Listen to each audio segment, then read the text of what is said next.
Welcome to VLearn, Session 1 of Entrepreneurship. Yes, welcome to the Session 1, and in this we will going to discuss about the topic covered in that particular session. We're going to, that is Introduction, Entrepreneurship as a Career Option, Entrepreneurship and Enterprise. So now, yes, we were going to discuss about what is entrepreneurship, what is enterprise, and how can a person choose to be as an entrepreneurship as a career option.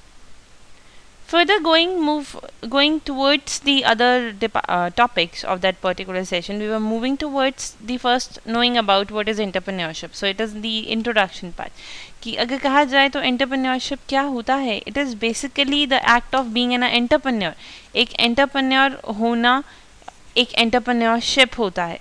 That means which can be defined as one who undertake the innovation, finance, business acumen in an effort to transform the innovations into the economic growth. That means वो person जो एक business start करता है या जो एक entrepreneur बनता है, एंटरप्रेन्योर वो होता है जो सारी फाइनेंसिंग, किसी भी तरीके के फाइनेंशियल रिस्क, किसी भी तरीके के बिजनेस एफर्ट्स या किसी भी तरीके की न्यू इनोवेशन को अपनी इकोनॉमी के अंदर इंट्रोड्यूस करता है. That means it's kind of clubbing out, undertaking your innovations, your finance, your business activity in an effort, in that effort which transform the innovation into the economic goods. That means आपकी economy के अंदर जो किसी ना किसी तरीके से value add करता है वो एंटरप्रेन्योरशिप, वो एंटरप्रेन्योर होता है और जो उसे कैरी करता है that is entrepreneurship. So now yes, we were discussing about the history of entrepreneurship. अगर हम लोग हिस्ट्री ऑफ एंटरप्रेन्योरशिप की बात करते हैं तो yes it is started in 1755 which was actually started with the Richard Cantillon. It is the series till 1986. These all are basically the theories which is given by these writers. 1755 Richard Cantillon, then 1808 that's Jan Bessel says, then Joseph Schumpeter, that is 1934, then Frank Knight, that is 1961, then Harvey Lebenstein, that is 1968, then Israel Kisner, that is 1973, then Mark Casson, that is 1982, and then the Peter Dicker, it's 1986. So this is the basically the series of a writer जो कि जिन्होंने entrepreneurship की के अंदर या entrepreneurship के concepts के अंदर किसी ना किसी तरीके की थ्योरीज को इंट्रोड्यूस किया है कि एंटरप्रेन्योर्स क्या होते हैं, एंटरप्रेन्योरशिप क्या होती है. So like if we start studying about the entrepreneurship at the time of 19s and early 18s, that was given by the Richard Cantillon and Adam Smith. They were basically इनकी दी हुई theories basically about थी दी general concept कि किस तरीके से हम अपने trade को शुरू कर सकते हैं. They were basically discussing about the commencement of nature of your business, which is until yes it is little bit we can say that, but they were the largely ignored theories until the late 19th and early 20th centuries are basically comes into a picture. So in the 20th century the understanding of entrepreneurship owns much to work of the economist Joseph Schumpeter, जैसे कि हमने already mention किया कि 1938 that is one of the in the 20th century. इस century के अंदर Joseph Schumpeter was come with the concept of entrepreneurship. So this basically stating that an entrepreneur is a person who's actually willing and able to convert new ideas and inventions into the successful innovation. जो एक ये वो persons होते हैं, entrepreneur वो person होते हैं जिनके अंदर इतनी विलिंगनेस होती है कि वो अपने नए आइडियाज़ को एक इंटरवेंशंस में कन्वे कर सकें, एक पॉइंट एक न्यू आइडियाज़ न्यू इनोवेशंस को में कन्वर्ट कर सकें. जैसा कि it's already written in the slide कि Joseph Schumpeter was a theory of a economic development. Yes, अगर आप किसी तरीके की न्यू इनोवेशंस लेकर आ रहे हो, अगर आप किसी तरीके की न्यू कॉन्सेप्ट्स को जनरेट कर रहे हो, न्यू आइडियाज़ को जनरेट कर रहे हो, दैट इज़ वाई आप अपनी इकोनॉमी के अंदर कॉन्ट्रीब्यूट कर रहे हो, आप अपनी इकोनॉमी के अंदर स्टडी कर रहे हो. सो that is why internship in the time of the that is the Joseph time, this is called as the gale of a creative discussions. That means जब बहुत ज़्यादा creativity होती है then it is the concept of entrepreneurship.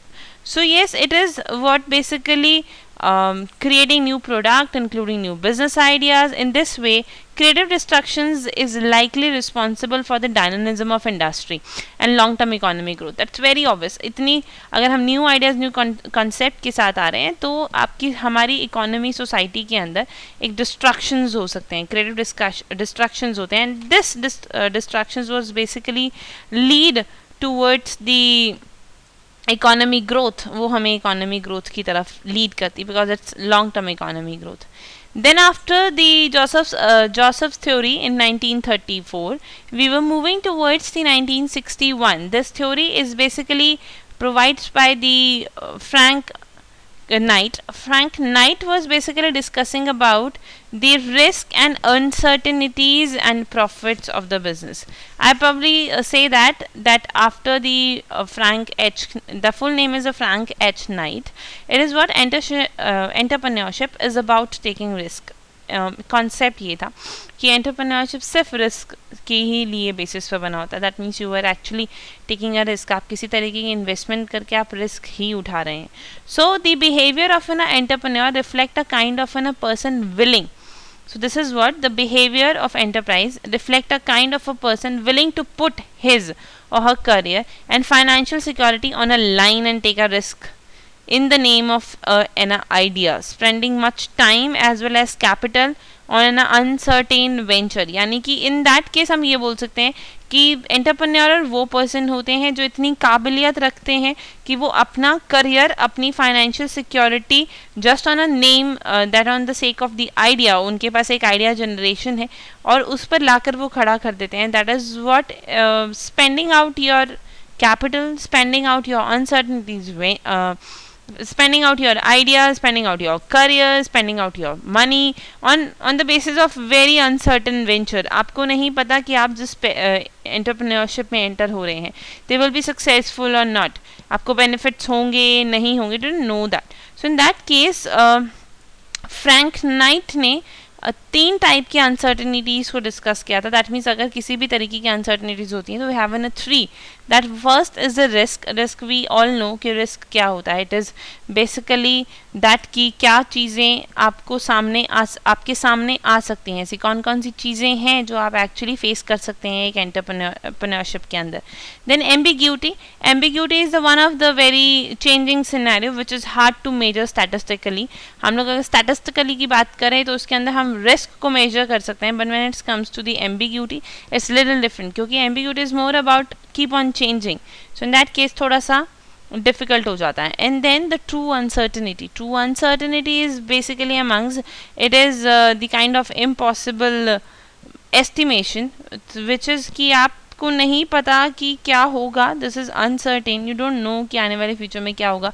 जो unseen है हम जिसको लेकर फोरकास्ट भी नहीं कर सकते. That's comes into the true uncertainty. So the act of entrepreneurship are associated with the true uncertainty, particularly when it's involved beginning something really novel to the world. So whose market never exists. However, even if the market already exists, there is no guarantee that the market exists for a particular new player is basically working in that particular category. So yes, there are always एक true uncertainty हमेशा रहती है. हमें नहीं पता होता कि जिस आइडियाज़ में है हम आपकी मार्केट एग्जिस्ट करती है कि नहीं. If the market is actually existing तो उस मार्केट के अंदर भी कितना ग्रोथ सिनेरियो है, कितना हम लोग अचीव कर सकते हैं, उसके लिए हमेशा एक कोई गारंटी काइंड ऑफ नेचर नहीं होता. So after 1961 the Frank Knight theory, then there comes the 1968, which is the Harvey Leibnizian theory. This theory is basically combining towards the entrepreneurship and development. This is more influence with the Joseph story. This theory is basically treating that it's a little traditional one, that after getting the entering और getting the entrepreneurship, जब आप उस entrepreneurship या entrepreneur बनते हैं, so in that case you are actually leading towards certain kind of an development. Working for your own, आप अपने लिए ही आगे काम परफॉर्म कर रहे हैं. इन दैट सेंस आप उतना ही ज़्यादा अपने अंदर डेवलपमेंट भी लेकर आ रहे हैं, whether it's a financial development, whether it's concept wise development, you were bringing that development. And if the एक पर्टिकुलर सोसाइटी के लोग डेवलप करते हैं तो ऑटोमेटिकली वो सोसाइटी भी डेवलप करती है. So that's it is the concept of entrepreneurship and development. Then in 1973, this is the Israel's Kenzer's theory. This is actually this theory is actually discussing about the competition. कि market के अंदर there is no one entrepreneur. There are always many kind of many type of like अलग अलग business के अंदर अलग अलग concepts के साथ अलग अलग thinking के साथ there were always in numbers of entrepreneurs in the organization, in the country, in the society. So if there were the n numbers, so in that case that n numbers always have a certain kind of a competition. So that competition purposely leads towards the certain kind of a competition, something kind of an efforts to perform in the society just to get the maximum business. ज़्यादा से ज़्यादा लोग perform करते हैं just to beat that particular competition. So that is the competition and entrepreneurship theory. Then in 1928 there was the contribution by the Mark Kazon, that is the entrepreneur and economy theory, that is dealing with the same. That means कि हमारे जो entrepreneurships होते हैं they were widely and regarded as an integral player in the business culture. ये बहुत ही एक बड़ा contribution और बहुत बड़े प्लेयर माने जाते हैं जो कि yes they were taking the huge risk and then they started their business. So that is why this is comes in to the biggest players, जो कि एक एंटरप्रेन्योरल एंड इकोनॉमिक थ्योरी जैसा कॉन्सेप्ट आया था. Then there was the last contribution by 1986 by the Peter Dicker. Peter Dicker was explaining the same concept with the Frank Knight. Frank Knight ने जिस तरीके से रिस्क और अनसर्टेनिटीज को define किया था, प्रॉफिट को डिफाइन किया था, Peter was already defining the working on the same research. That means they were basically saying कि एक innovation kind of concept हमेशा रहता है. That means there were always a certain true uncertainties was always there. एक true uncertainties हमेशा रहती हैं, एक रिस्क फैक्टर हमेशा रहती है, because you were working on certain kind of innovation concept. अगर आप इनोवेशन कॉन्सेप्ट में काम करो तो these are very obvious to happen. So that's comes in to the Peter Dicker's concept, that is innovation and entrepreneurship. So yes, these are basically the 8 theories which actually define the history of entrepreneurship, जो entrepreneurship की पूरी history को define करता है कि entrepreneurship 1755 में इसके concept आने शुरू हुए थे जो कि इतने popular नहीं थे. Popular they will start popular on 1934, which is on the Joseph phase, Joseph era. Then उसके बाद it comes till the Peter Dicker. And then it is the kind of a contribution, last contribution in the history of entrepreneurship. So now we were moving towards the career in the entrepreneurship. As we were discussing about career, yeah, choosing one of the career as an entrepreneurship, it's kind of in a difficult scenario, or we can say that it is kind of in a dilemma scenario. As the slides are mentioning, we will face the dilemma of choosing what you have to do in a life. आप life में क्या करना चाहते हो, इस तरीके के questions बहुत ऑब्वियसली पूछे जाते हैं. So in that case there always a certain kind of a dilemma that what we really want to. So in that sense yes there was the always a concept and always a confusions कि हम क्या करना चाहते हैं क्या नहीं करेंगे. सो in that concept बहुत सारे ऐसे यंगस्टर्स होते हैं या बहुत सारे ऐसे पर्सन होते हैं जो खुद का बिजनेस करना चाहते हैं, अपने आप को खुद स्टैंड करना चाहते हैं. सो that's comes the vast majority of a human being direct their activity towards earning a living and generating the wealth and improving their standard of living. So that is why हमारे human being के अंदर vast majority है उन लोगों की, वो they were actually entered into the direct activity of their business and they were actually, this is because they want to earn the living, they want to generate the wealth, they want to improve the standard of living. So that is career and entrepreneurship. Then we can choose your career from two board categories of option. Yes, आप अपने career को दो तरीके से choose कर सकते हैं. One is wage employment और अनदर इज़ एंटरप्रेन्योरशिप. तो wage employment and entrepreneurships we going to discuss about कि ये होते क्या हैं. वेज एम्प्लॉयमेंट की बात करें तो वेज एम्प्लॉयमेंट इज़ मोर कि जब आप किसी के अंडर परफॉर्म करते हो, that means you are actually performing on the supervisions of others, और एंटरप्रेन्योरशिप होती है जब आप आपके खुद के बॉस होते हो and you are actually performing for your So that is the first basic difference between the both, that is work for other and own boss, as we were seeing in that slide. Then follow the instructions. जो भी veg employment के अंदर होते हैं, they use to follow the instructions, वो दूसरों के instructions मानते हैं because they were work for the other. Whereas entrepreneurships जो होते हैं, they were make own plans, वो अपने खुद के प्लान्स बनाते हैं, वो अपनी खुद की वैल्यू जनरेट करते हैं and then they work on. Then routine job, routine wage employment की बहुत ही ज़्यादा रूटीन और बहुत ही ज़्यादा मोनोटनस काइंड ऑफ जॉब होती है. Whereas if we discuss about the entrepreneurship, they were more creative, वो बहुत ज़्यादा क्रिएटिविटी में होते हैं because they were working for their own. So एक फ्री कॉन्सेप्ट, फ्री सिनेरियोज होते हैं उनके माइंड में, so that's comes into the creative activity. Then earning is fixed, never negative. So yes, हमारी अर्निंग बहुत ज़्यादा फिक्स्ड होती है अगर हम वर्क एम्प्लॉयमेंट में होते हैं. That means we are working under the some person, तो उस केस में हमें एक फिक्स अर्निंग हर मंथ आनी ही आनी है. Whereas in the entrepreneurship, there can be negative sometime, generally the surplus. Yes, ऐसा भी नहीं है कि आप अगर एंटरप्रेन्योरशिप में हो, बिजनेस में हो, देयर ऑलवेज अ प्रॉफिट, तो आप किसी तरीके की नेगेटिविटी या नेगेटिव फाइनेंस भी आप देखते हो. Then does not create wealth, आप का किसी भी तरीके का वेल्थ पार्ट क्रिएट नहीं करती veg employment because you were still working in that same scenario. आप उसी सेम एनवायरनमेंट के अंदर काम कर रहे होते हो जिसके अंदर आपको प्रॉपर जॉब सिक्योरिटीज़, एक रूटीन तरीके से आपको मनी आता रहता है. सो इन दैट केस एक वेल्थ जनरेट होना उतना ही डिफिकल्ट होता है उस केस के अंदर.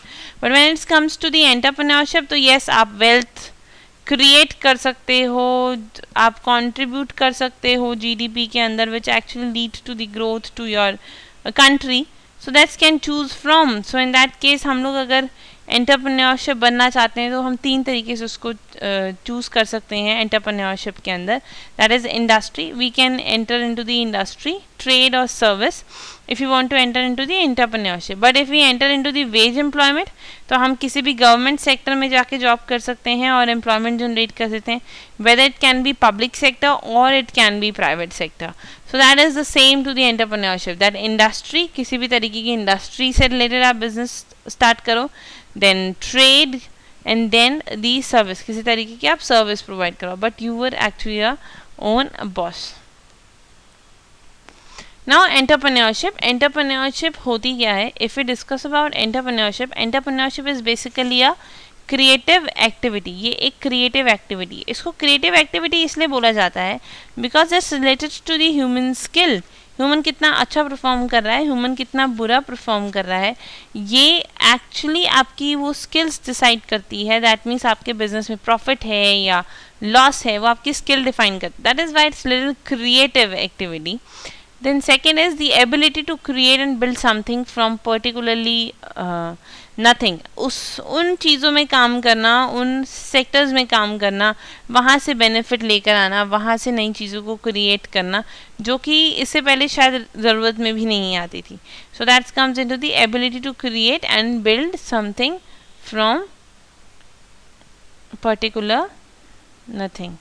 Then it comprises of the numerous activity involved in conceptions, creations and running an enterprise. So that means it is basically compared of a numerous activities. जब हम अपनी सारी numerous activities को combine करते हैं, अगर किसी भी तरीके का entrepreneurship start करना है और business start करना है, in that sense आपको सबसे पहले ज़रूरत है एक skill की, इन दैट सेंस उससे पहले आपको ज़रूरत है एक आइडिया की, एंड आप उस आइडिया को क्रिएट कैसे करोगे उसके लिए आपको वेरियस एक्टिविटीज़ परफॉर्म करनी होती हैं. So it comprises of activity involved in conceptions, creations and running an enterprise. Then an outcome of a complex socio-culture, psychological, technological, legal and other factors was always there. So अगर आपको किसी भी तरीके का outcome देखना है, सो in that case आप किसी भी तरीके के psychological, technological and legal factors को देख सकते हो. Then there was a definition by the Peter Drucker जैसा कि हम जानते हैं कि पीटर डिकर हिस्ट्री के अंदर एक अच्छी कंट्रीब्यूशन है जिन्होंने एंटरप्रेन्योरशिप के बारे में बोला है.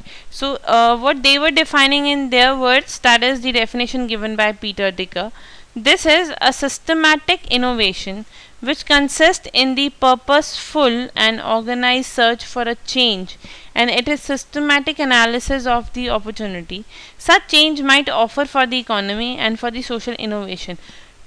Peter Dicker mainly contributing on the change part कि आपकी अगर हम इनोवेशन की बात करते हैं तो वो इनोवेशन भी जो है वो it always keep on changing. उसका पर्पस, उसका होना हमेशा चेंज होता रहता है. So if we do a systematic analysis, अगर उसको हम प्रॉपर तरीके से करते हैं, उसकी प्रॉपर एनालिसिस करते हैं, प्रॉपर इकोनॉमिक और सोशल इनोवेशंस को चेक करते हैं, इट्स वेरी हेल्पफुल. तो यानी कि that is there should be a proper innovation in your concept which help in to the economic development. This is the definition given by Peter Drucker. Then enterprise. हम लोगों ने अब तक जो बात की, this is on the basis of the entrepreneurship. Then we are actually start discussing about enterprise. Enterprise क्या होता है?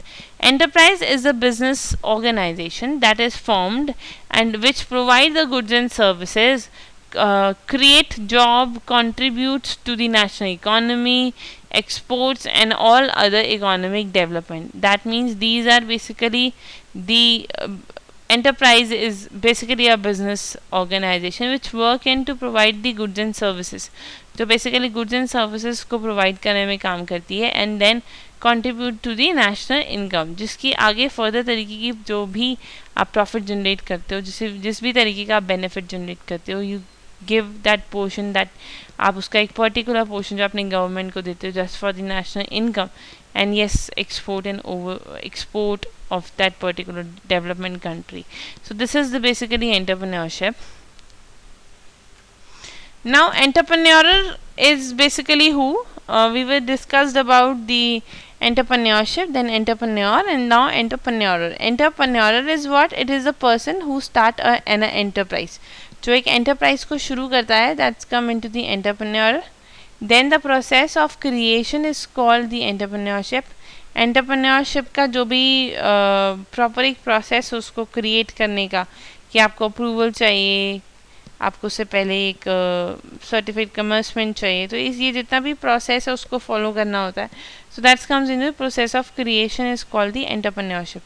Then entrepreneur is the actor and entrepreneurship is the act. That's very obvious कि जो काम कर रहा है वो एक एक्टर है, जो जिससे रिलेटेड काम हो रहा है, that's comes in to the act. Then the outcome of the actor and the act is called the enterpriseship. That's very obvious. अगर एक person एक actor perform कर रहा है organization के अंदर, तो that's very obvious कि वो उस चीज़ को कहीं ना कहीं lead करेगा और act एक activities की तरह सामने आएगा, which leads to call the enterprise.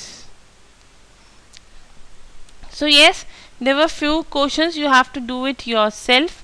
So in that we were discussing what is entrepreneurship, define its proper words. जो भी हम लोगों ने entrepreneurship की अभी definition discuss की थी, we discussed the 3 definitions, जिसमें से एक थी on the basis of the Potter's world. आपको Potter's की language में theory definition देनी है. Then in dash the Richard Carners contribute in the entrepreneurship. So Richard Cantillon ने किस year में contribute किया था? They contribute in 70th century. So it is more towards the 1785. So in that case, yes, it is the contribution of that entrepreneurship. So we have to fill that particular fill in the blanks. So yes, we were winding up for the today. आज के लिए हम इतना ही discuss करेंगे, and then we will further discussing about that. What is the difference between entrepreneur and entrepreneurship? What are the roles? What are the education contribution? So we're going to discuss about all this. Yes, for the today. Thank you so much.